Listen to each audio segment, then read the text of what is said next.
Imagine you're an undergrad sitting in this really fascinating physics seminar. Right, the classic university setting. Yeah, exactly. The professor is at the chalkboard, chalk dust is sort of hovering in the air, and they're explaining the fundamental rules of the universe to you. And usually that means they're telling you that reality is, at its core, basically a game of chance. Yes, they tell you that particles just pop in and out of existence from nothing, or that cats in boxes are, simultaneously alive and dead until you open the lid. Schrodinger's famous thought experiment. Right, and if you throw a tennis ball at a solid brick wall enough times, eventually, through sheer statistical probability, that ball will just magically pass right through it without breaking the wall. Which is a fundamental premise of standard quantum mechanics. It is, and you sit there in the lecture hall, furiously taking notes, just accepting this premise that the universe is basically a random casino governed by abstract mathematical probabilities. Because that is what we've been taught for a century. It's treated as unquestionable objective reality. But what if that professor was completely wrong? I mean, this is a massive intellectual leap to even entertain that question. It really is. But today, we are going completely off that classical syllabus. We are looking at a radical new theoretical framework proposed by physicist Streeman Barrowa. Yes, the absolute medium model, or the AM framework. And the mission of this deep dive is to basically reimagine the universe from the ground up with you. We are going to completely throw out that probabilistic casino of standard quantum theory. And we're replacing it with exact deterministic fluid mechanics, which I have to say has profound implications. It really does. I mean, what if the universe isn't a random casino, but a predictable vibrating fluid? What if things like gravity and dark energy and quantum tunneling aren't like magical forces or statistical anomalies? What if they're just simple, highly predictable mechanical reactions? Exactly. Okay, let's unpack this. I want to start with the very foundation of how we view empty space. Because classical physics and standard quantum theory have this massive glaring problem when you try to zoom in too far, right? They absolutely do. It's a problem deeply rooted in a mathematical assumption we've relied on for centuries. The assumption of infinite divisibility. Precisely. Classical continuum mechanics, which is the math we use to describe continuous materials like water flowing in a river or air moving over an airplane wing, it assumes that space is an infinitely divisible continuum. Meaning, theoretically, you can just keep zooming in and dividing a region of space in half forever. Right. Under this assumption, there is no smallest unit of space. Which, sounds totally fine logically. Like if I have a piece of string, I can cut it in half, then cut that half in half. Conceptually, there's no reason I couldn't keep doing that for eternity. Conceptually, yes. But physically and mathematically, applying that assumption to extreme scenarios leads to catastrophic failures in our models. Like what kind of extreme scenarios? Think about the center of a black hole, or the initial moment of the Big Bang, or even trying to model a highly compressed elementary particle. If you assume space can be divided infinitely, the equations allow you to compress a finite amount of mass or energy into an infinitely small point. A point with literally zero volume. And if you divide any number by zero in math, the math just explodes. It does. The math returns an answer of infinite density. This is what physicists call a mathematical singularity. Now, in pop culture, a singularity is often treated as like a real physical thing, a glowing dot in space. But in actual physics, singularities are essentially a massive red flag. They are nature's way of telling us that our mathematical model has completely broken down. It just means the theory no longer describes physical reality. Exactly. Standard quantum mechanics tries to sidestep this singularity problem by relying on abstract probabilistic axioms. So, because the math blows up when we look too closely, quantum mechanics essentially throws its hands up. It says, well, we can't pinpoint exactly what's happening at this microscopic scale, so we'll just use statistical probabilities to describe what might happen. That is a very accurate way to summarize the historical workaround. It replaces deterministic physical mechanics with statistical probability. But the absolute medium framework, the AM model we are exploring today, it doesn't use workarounds, does it? No, it attacks the singularity problem at its very root. It models the entire universe, the vacuum of space itself, not as an empty void filled with isolated particles, but as a continuous, quasi-incompressible, fluid elastic tension net. Yes. A tension net. I was really trying to visualize that for a second. It's suggesting that there is no such thing as truly empty space. Everywhere, in every direction, reality is a highly pressurized elastic fluid. And what is most fascinating about this AM framework is how it actually avoids those impossible mathematical singularities. It doesn't rely on probabilistic hand-waving at all. It establishes strict, unyielding physical rules. Correct. The foundation of this model rests on 8 axioms of persistence and admissibility. And it's crucial to understand that in this context, these aren't just arbitrary math rules. Right. They represent a logical, physical progression towards structural stability in this fluid universe. I really want to walk through these axioms carefully because they essentially rewrite the rulebook of reality. They absolutely do. So axiom 1 is the maximal invariance principle. It states that there is no absolute position, no absolute time, and no preferred background scale in this fluid.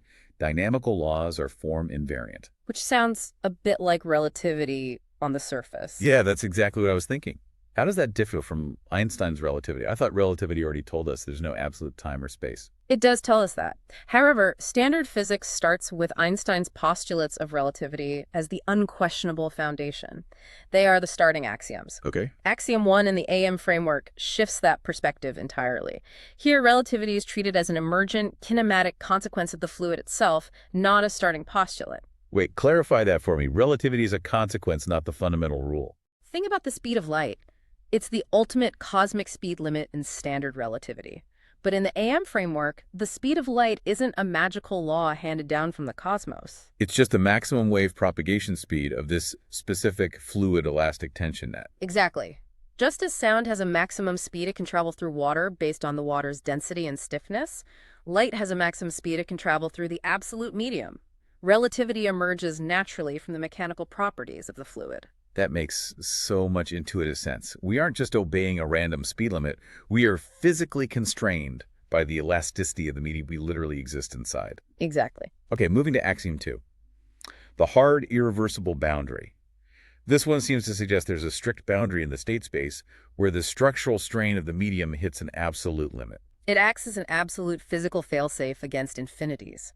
Axiom 2 dictates that any physical process attempting to push past this limit, any process trying to create infinite strain is physically prohibited from continuing. The medium simply will not allow a singularity to form. Right.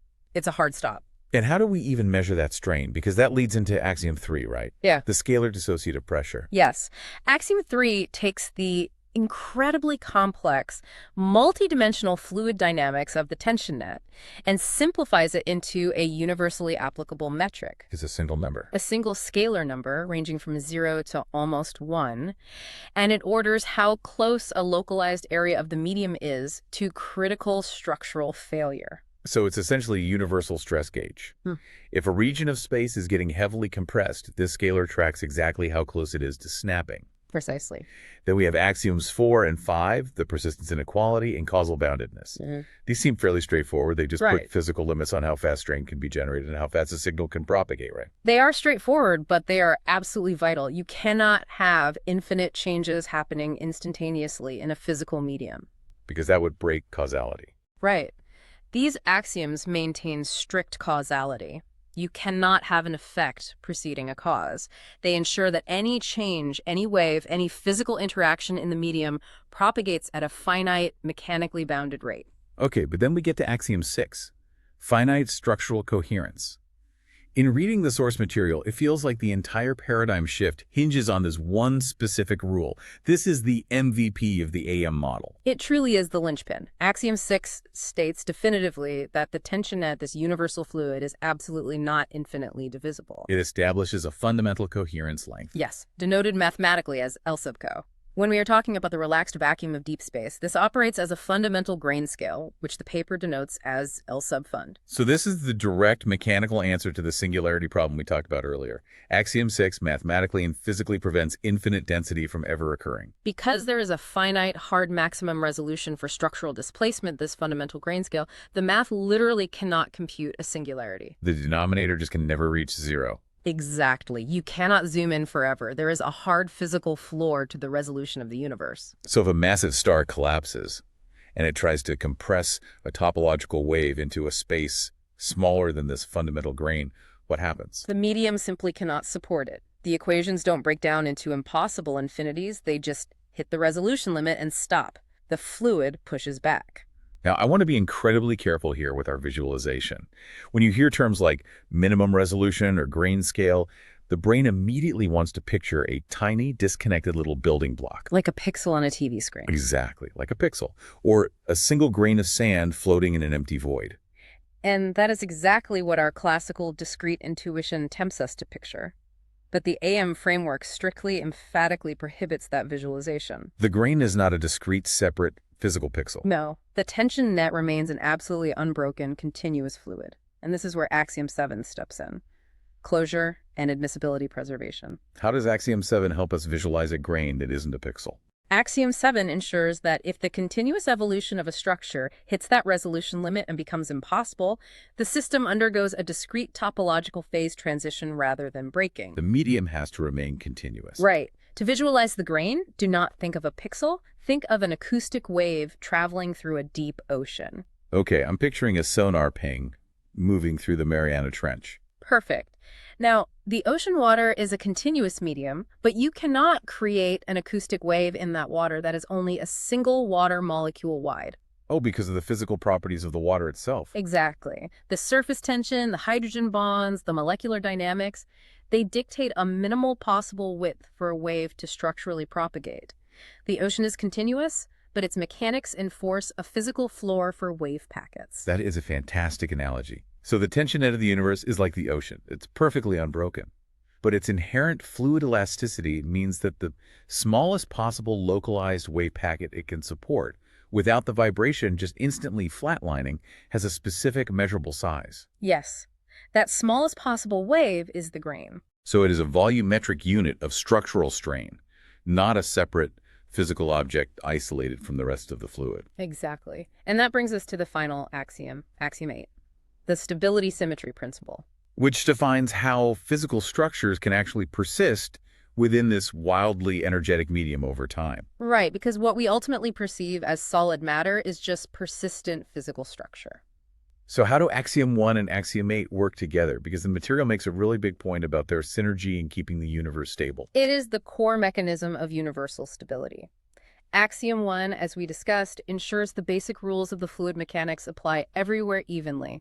There's no preferred background. The dynamical laws are form invariant. Right. Axiom 8 takes that foundation and dictates that a physical structure can only persist if it finds a dynamically stable symmetry basin within those universal rules. Okay, I think I need a translation for dynamically stable symmetry basin. Think of a whirlpool in a fast-moving river. The river is chaotic, full of energy and fluid pressure. A whirlpool isn't a separate object dropped into the river. It is made of the river itself. Oh, I see. It persists because the specific flow of the water creates a perfectly balanced, stable geometric pattern, a symmetry basin that sustains itself against the surrounding pressure. So, in this model, an object like a proton, a planet, a star, it doesn't just exist because it was magically placed into an empty void. No. It exists because it is actively dynamically balancing itself against the immense pressures of the universal fluid. Precisely. Matter is a persistent state of the medium itself.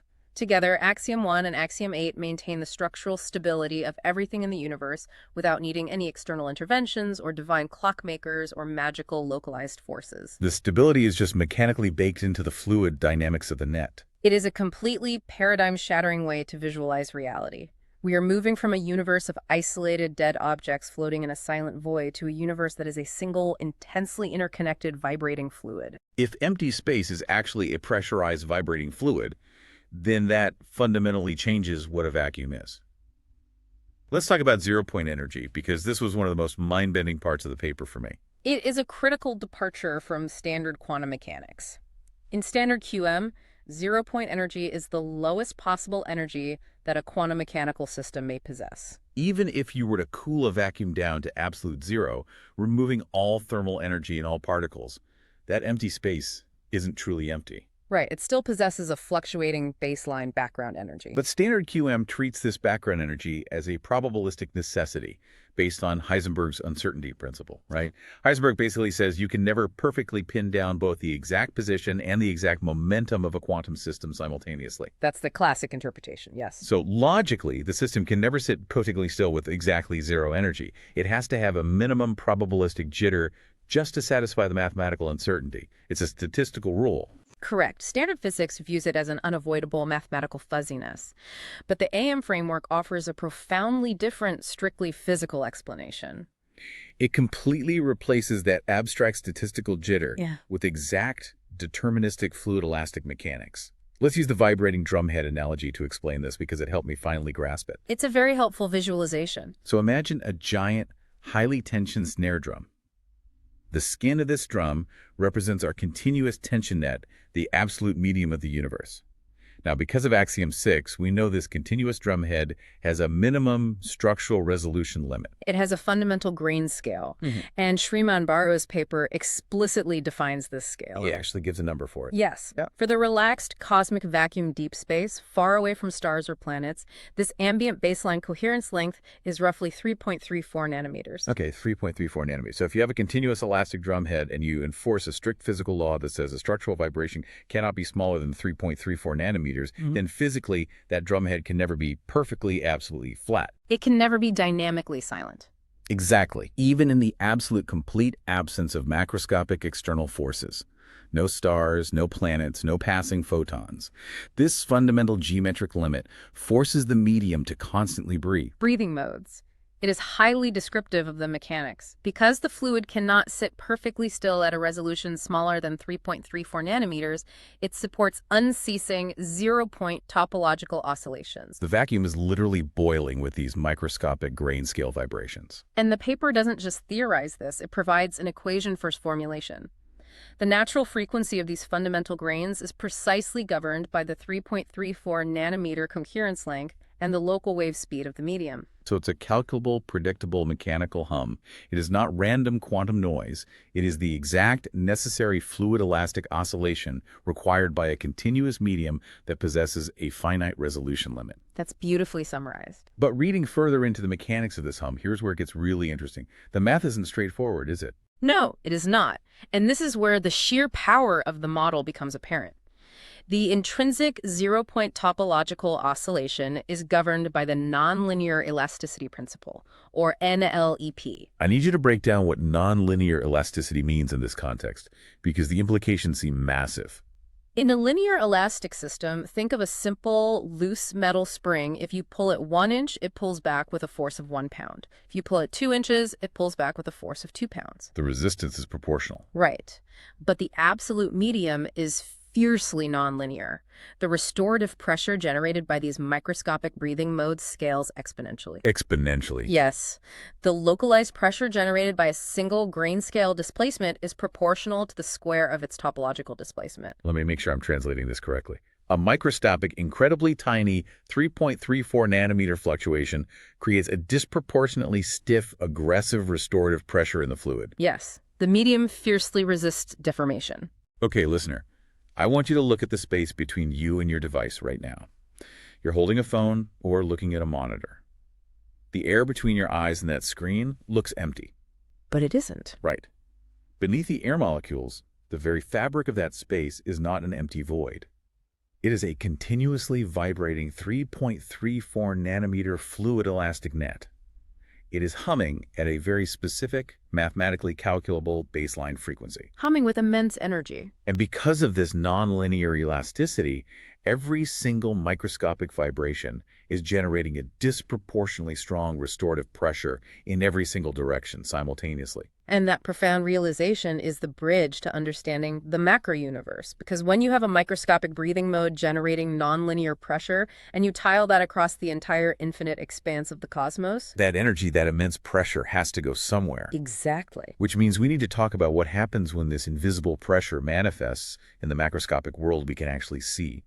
Let's look at the mathematical summations Sriman Baru presents regarding this immense baseline pressure. The paper demonstrates that if you take these contiguous zero-point breathing grains, which are filling every millimeter of the universe, and you sum up the nonlinear pressure contributions of all those continuous oscillations, you get a staggeringly massive macroscopic result. You get the dissociative pressure field, the DP field. Yes. The baseline macroscopic pressure of the absolute medium, The zero-point breathing modes are definitively identified as the mechanical engine that drives the dp field. So if empty space is generating this massive universal baseline pressure, that has to completely rewrite our understanding of gravity, doesn't It it? forces a total reconceptualization, yes. That's Isaac Newton. We thought of gravity as a pulling force. Mass attracts mass across a distance. Einstein refined that by saying mass curves the geometry of space-time, and objects just fall along those curves. The famous bowling ball on a trampoline analogy. Right. But in this fluid elastic framework, what actually is gravity? In the AM framework, gravity is completely redefined. It is no longer a mysterious pull acting at a distance. It is a literal advective pressure force. An advective pressure force, meaning it pushes. It crushes. The macroscopic, universe-spanning crushing pressure generated by the continuous topological hum of the tension net is what drives gravity. Okay, wow. Imagine a macroscopic topological structure like the Earth or the Sun. In this model, mass is just a highly compressed region of the fluid.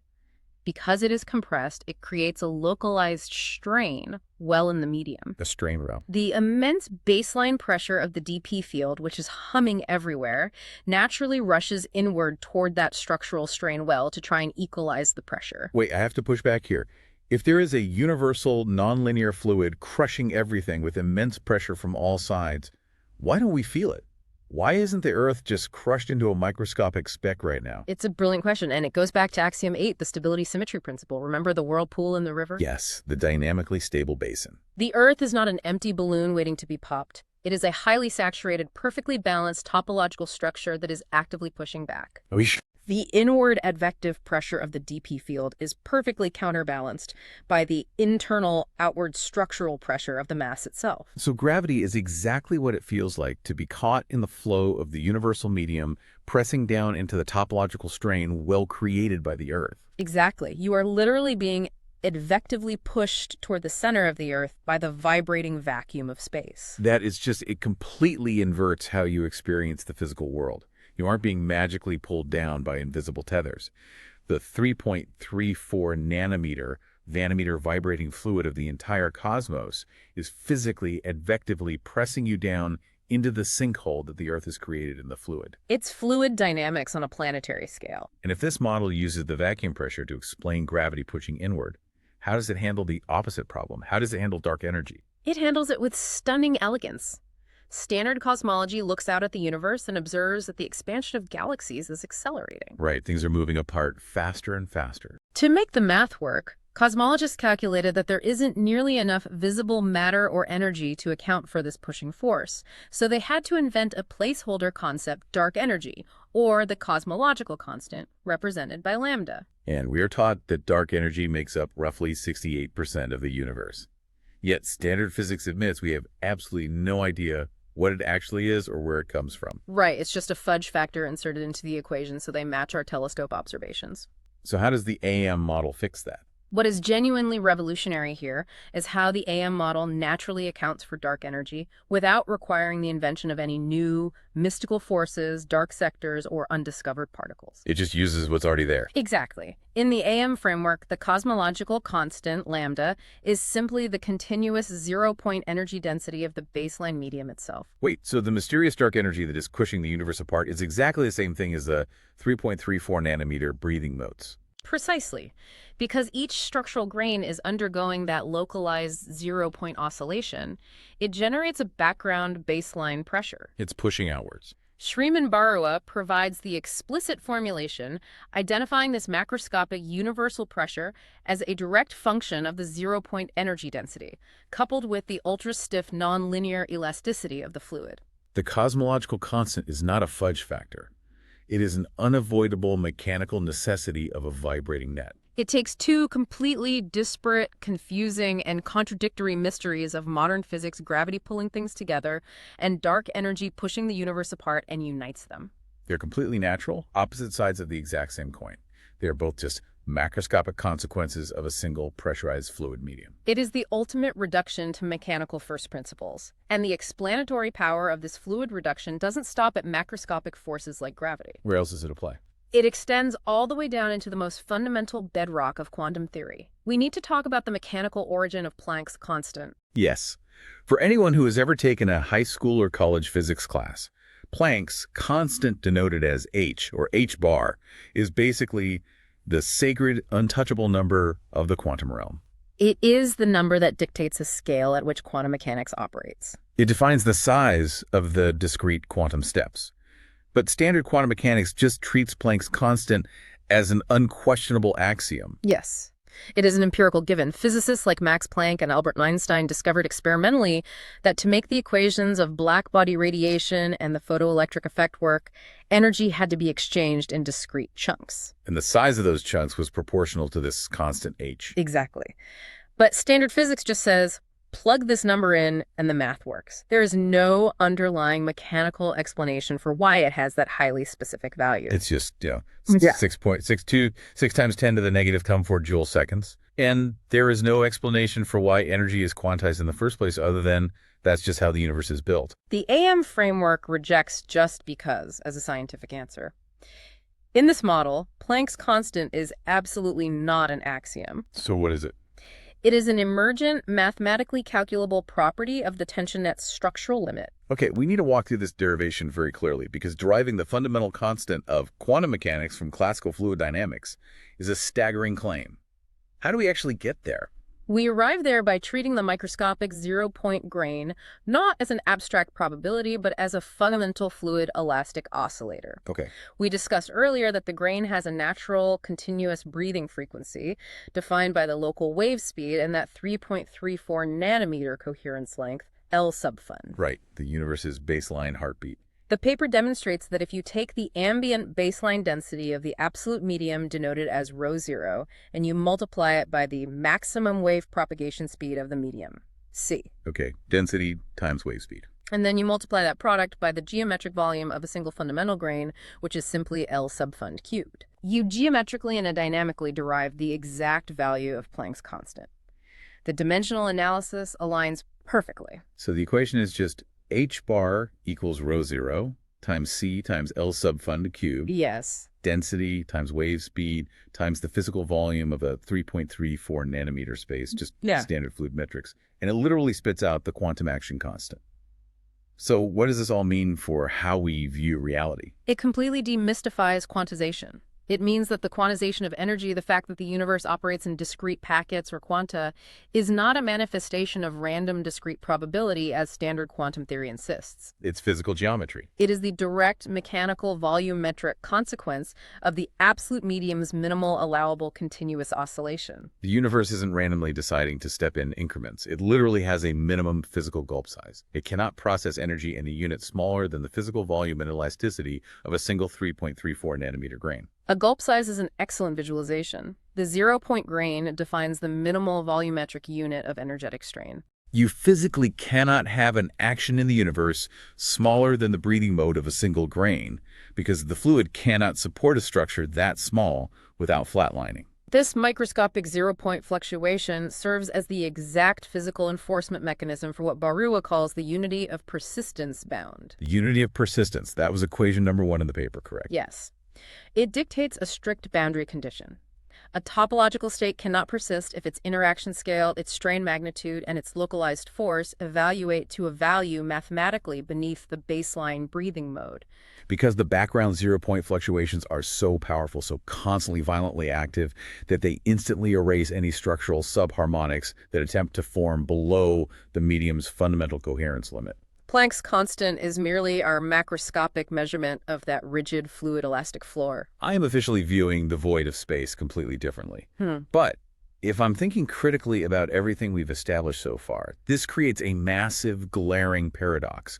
And I know we need to address this to understand how solid objects actually exist. The paradox of scale. Yes. We have established very firmly over the last half hour that the baseline universe has a minimum resolution limit, a coherence length of 3.34 nanometers. That is the fundamental grain scale enforced by the vacuum pressure. That is correct. But matter exists. You and I exist. Subatomic particles exist. Let's look at a proton, for example. The measured charge radius of a proton is roughly 0.84 femtometers. And for context, a femtometer is 1/millionth of a nanometer. Exactly. So here is the glaring geometric contradiction. If the absolute minimum structural limit of the tension net is 3.34 nanometers, How can a proton exist as a physical structure at a scale a million times smaller? It seems impossible. If the medium instantly erases anything smaller than 3.34 nanometers, a femtometer proton should be physically impossible. You can't tie a femtometer knot in a nanometer string. It seems like a direct violation of Axiom 6. It appears to be a total violation of Axiom 6 if you are still trapped in the mindset of classical rigid geometry. Okay, tell me how to untrap my mind. If the universe were a fixed grid of rigid, unyielding pixels, a femtometer fold would indeed be physically impossible to create inside a nanometer grid. Right. But we must constantly remind ourselves the absolute medium is a highly elastic, compressible, continuous fluid. Right. It's not a rigid crystalline box. No, the 3.34 nanometer limit is the ambient baseline coherence length of the relaxed, uncompressed cosmic medium. It is the natural grain size at baseline tension. But the tension can change. Because the fluid is highly elastic, these localized energetic limits are themselves dynamically compressible when subjected to extreme structural pressure. Okay, dynamically compressible limits. So the fundamental rules of scale actually change depending on the local pressure of the fluid. Precisely. And this dynamic shift in scale is governed by a critical piece of mathematics called the scale-invariant Michaux scaling law. We need to spend some serious time unpacking the Michaux scaling law because this is the bridge. This is how we actually get solid matter nucleosynthesis in this model, right? Yes. Particle formation in the AM framework is not about magically popping mass into existence. It is described as the violent, localized compression of the fluid medium itself. Compression from what? Imagine a localized region of the tension net being subjected to immense, overwhelming advective pressure from the surrounding dp field. What causes that initial pressure spike, though? It could be the remnants of a high-energy stellar collapse, or the chaotic fluid dynamics of the early universe. The key is that the baseline medium is forced to fold inward upon itself due to what the paper calls topological ram pressure. Topological ram pressure. Unpack that for me. Have you ever stuck your hand out the window of a car moving at 70 miles per hour? Yeah, you feel the air fiercely pushing your hand back. That is aerodynamic ram pressure. It is the pressure exerted by a fluid in motion against a body. Now, replace the air with the fundamental fluid elastic tension net of the universe. And replace your hand with a localized geometric fold in that net. When the massive baseline pressure of the universe violently rushes inward toward a focal point, it exerts topological ram pressure on the fabric of space itself. Okay, so the fabric of space is literally being crushed inward by its own universal pressure currents. And as it folds, that nonlinear elasticity principle we discussed earlier must kick in violently, right? Vigorously. As the topological ram pressure increases, the structural tension in that localized spot spikes exponentially.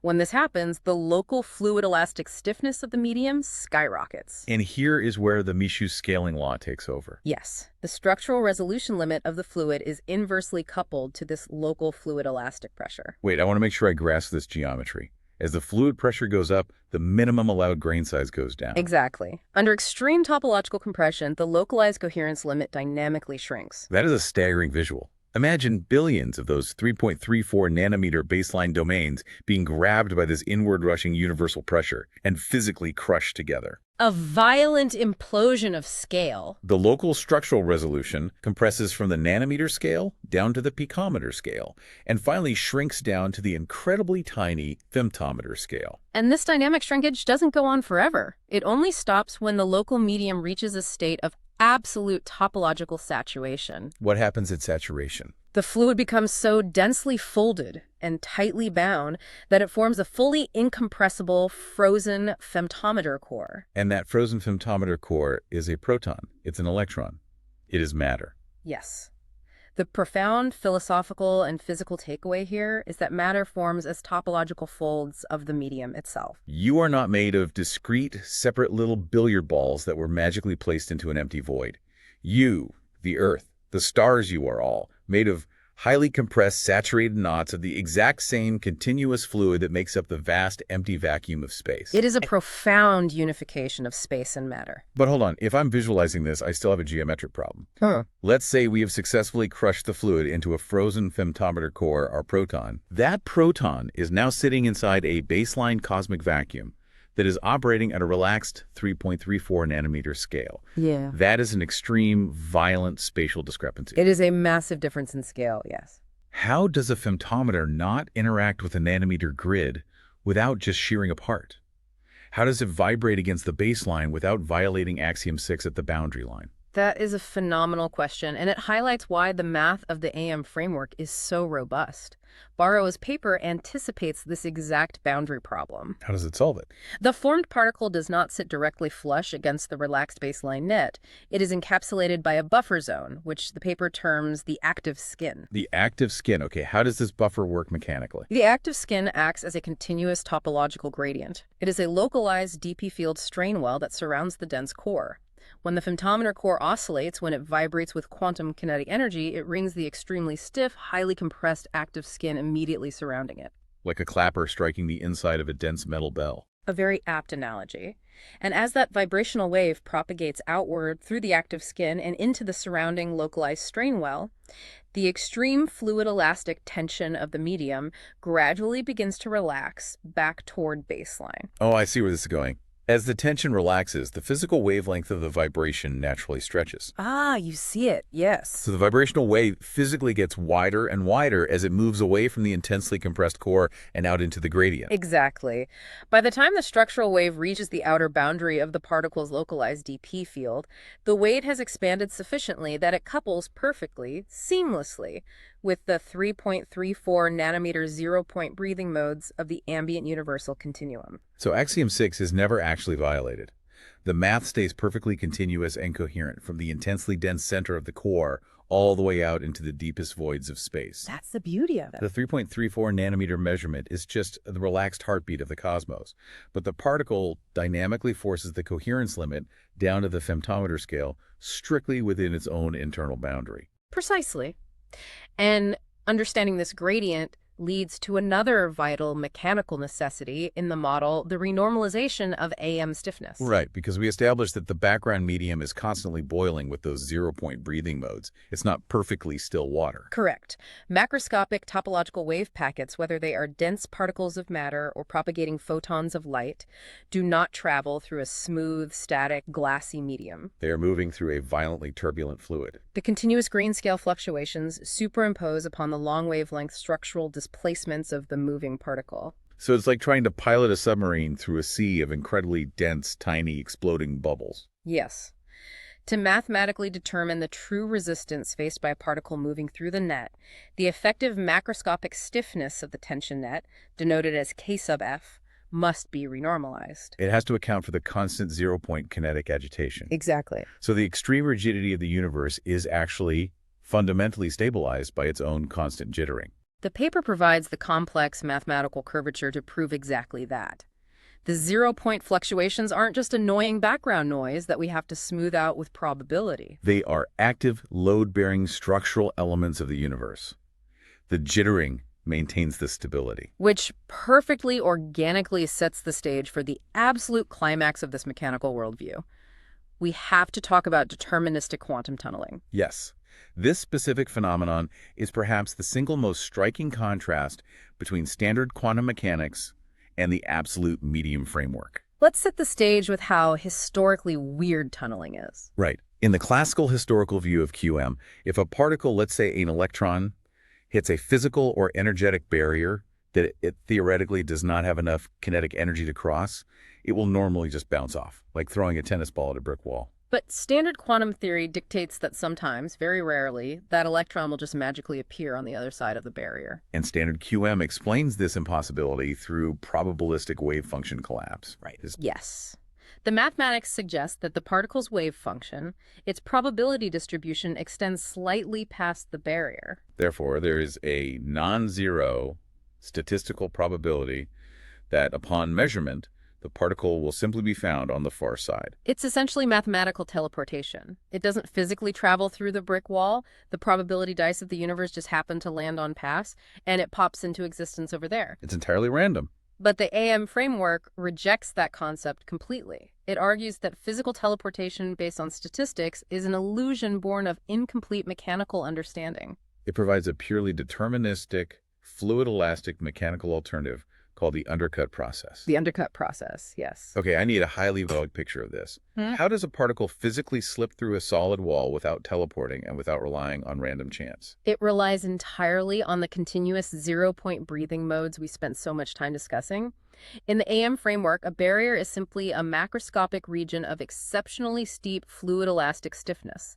Normally, a topological knot R particle lacks the requisite kinetic energy to force that stiff medium to yield. Right, the wall is simply too dense, too highly tensioned to push through. However, we must remember that the background medium of the barrier is in a state of continuous, violent grain-scale oscillation. Therefore, the structural stiffness of the barrier is not completely static. It is constantly fluctuating locally. The wall itself is vibrating at the fundamental grain scale. Yes. So the local pressure of the barrier is rising and falling based on that continuous background breathing fluctuation. The paper denotes that fluctuation as eta, right? Yes, the fluctuation parameter eta. Now imagine the dynamic interaction. If the active skin of the incoming particle impacts the barrier at the precise microsecond and at the exact spatial coordinate where the grain-scale breathing fluctuation is at a negative extremum. A negative extremum, meaning a localized trough in the structural pressure, a momentary weak spot in the fluid tension. Exactly. When the fluctuation hits that negative trough, the barrier's localized fluid elastic resistance momentarily plummets. It drops significantly. Okay. When this exact temporal and spatial alignment occurs, it creates a brief, intensely localized structural vulnerability. The active skin of the particle can physically slip through the momentarily weakened topological geometry of the barrier. Okay, I have a picture for this. Imagine trying to push a thick, blunt sewing needle through a heavy canvas tarp that is flapping violently in a hurricane-force wind. A great analogy. If you just push at random, the rigid tension of the canvas snaps the needle. The wall is too strong. But if you have absolutely perfect microscopic timing and you push the needle at the exact millisecond, the wind shifts and the fabric momentarily goes completely slack. The needle slips right through without breaking anything. That's quantum tunneling. That is a phenomenal, perfectly accurate mechanical analogy. It is not magic teleportation. The particle physically pushes through a momentarily slackened gap in the fluid elasticity. It is a purely mechanical interaction. If you possess the instrumentation to know the exact phase of the zero-point fluctuation and the exact topology of the particle's active skin, the tunneling event is 100% predictable. So tunneling is completely deterministic. It strips away every single ounce of need for random quantum anomalies or rolling the cosmic dice. It's just a fluid dynamic undercut. The particle essentially waits for the wave of the barrier to dip, and it slides right over. It is a brilliant, entirely mechanical synthesis. It completely closes the loop on why these events appear random to us historically. We simply haven't possessed the technological resolution to measure the microscopic fluid elastic phase of the vacuum's breathing modes. Because we couldn't see the tarp flapping, we assumed the needle magically teleported through a solid wall. Exactly. This is staggering. Let's try to synthesize this entire incredible journey, because we have covered a massive amount of conceptual ground today. It has been a very dense dive. We started by looking at empty space, the vacuum, not as a dead void, but as a continuous, quasi-incompressible, fiercely vibrating fluid. We saw how its fundamental physical constraints, specifically Axiom 6, that 3.34 nanometer coherence limit, mathematically prevent impossible universe-breaking singularities from ever forming. We then observed how those minimum geometric limits forcefully mandate the vacuum to constantly vibrate with zero-point breathing modes. We saw how the nonlinear mathematical summation of those continuous oscillations generates the immense universal dp field pressure, which entirely rewrites our understanding of gravity, shifting it from a spooky pulling force at a distance to a literal crushing advective pressure. And it perfectly mechanically accounts for the cosmological constant of dark energy without needing to invent mysterious new forces to make the math work. Furthermore, we derived Planck's constant, not as an unquestionable magical quantum number inherited from the 20th century, but as the fundamental fluid elastic action constant and mathematically calculable minimum volumetric gulp of the absolute medium. And we watched solid matter physically form as the inward rushing ram pressure dynamically shrank that fundamental coherence limit governed by the Michaux scaling law. We saw the fluid crush itself into saturated femtometer-scale topological knots, wrapped in a vibrating active skin that seamlessly bridges the scale gap back to the baseline universe. culminating in the revelation that even the most mysterious, supposedly probabilistic quantum behaviors, like barrier tunneling, are in fact perfectly deterministic structural interactions. Particles are physically undercutting barriers due to the unceasing mechanical breathing of the cosmos. The overarching paradigm shift here is just massive. The universe isn't a collection of disparate, isolated parts obeying random statistical rules. It is intensely interconnected. It is entirely reliably deterministic. And it is inherently deeply stable precisely because of its fundamental, unbroken, fluid elastic nature. It replaces a universe of magical isolation and statistical uncertainty with a universe of profound, continuous, mechanical causality. Which brings me back to the very beginning. We started this deep dive talking about that classical physics seminar and the random casino of probabilities. Yes, the Schrodinger's cat paradigm. I want to leave you, the listener, with a final, slightly provocative thought to mull over as you go about your day. Think about the physical device you are listening to this on. Think about your own hand holding it. If Schriemann-Barua's absolute medium model is correct, every single subatomic particle in your body, every atom in your screen, is nothing more than a tightly compressed, continuously folded knot of the exact same continuous fluid that makes up the vast, freezing, seemingly empty space between distant galaxies. We are all, quite literally, made of the same single unbroken tension net. So does empty space even actually exist? Or are you and the device you're holding and the stars burning in the night sky all just different waves vibrating across the exact same ocean of force? It's a beautiful thought. Thank you for joining us on this incredible deep dive. Keep questioning the nature of reality and never stop looking for the deeper mechanics beneath the surface.